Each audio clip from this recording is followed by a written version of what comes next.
طبعا أخبار اليوم كثير كثير كثير حلوة من الأستاذ هادي عبد الله.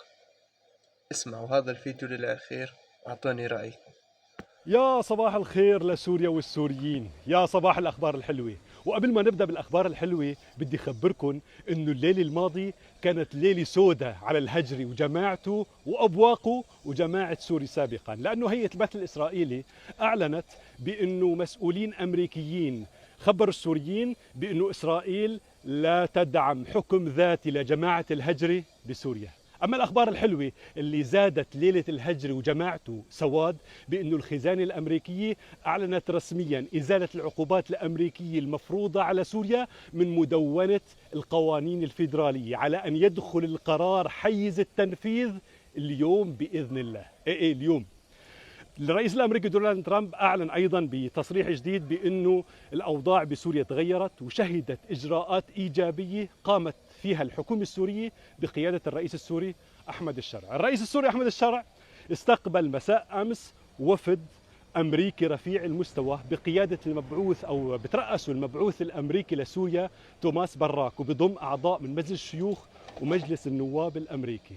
اعضاء مجلس الشيوخ او السيناتورة جين شاهين أعلنت بأنها اجتمعت مع الرئيس أحمد الشرع وناقشت معه أولويات واشنطن بسوريا وسبل تعزيز الأمن بسوريا، وأعلنت كمان أنها اجتمعت مع قائد قسد مظلوم عبدي بسوريا وناقشت معه سبل الإسراع باندماج قسد بالجيش السوري. أما الكونغرس الأمريكي فعبر عن دعمه، عبر للرئيس السوري أحمد الشرع وللرئاسة السورية عن دعمه بإزالة كل العقوبات الأمريكية المفروضة على سوريا وبإلغاء قانون قيصر بنهاية عام 2025 بإذن الله. ونسيت أخبركم كمان أنه سوريا عم تنتظر حدث تاريخي ما صار من أكثر من 50 سنة، وهو أنه الرئيس السوري السيد أحمد الشرع رح يلقي كلمة سوريا بالأمانة العامة للأمم المتحدة.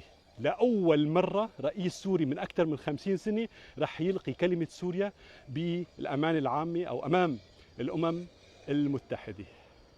نسيت أخبركم آخر شيء بأنه الهجري طالب امبارح من الدول والشعوب الحرة بأنه تدعم جماعته لتأمين حماية لهم لأبد الآبدين. لأبد الآبدين ما يا هجري، لياليك السوداء رح تكتر أكتر وأكتر.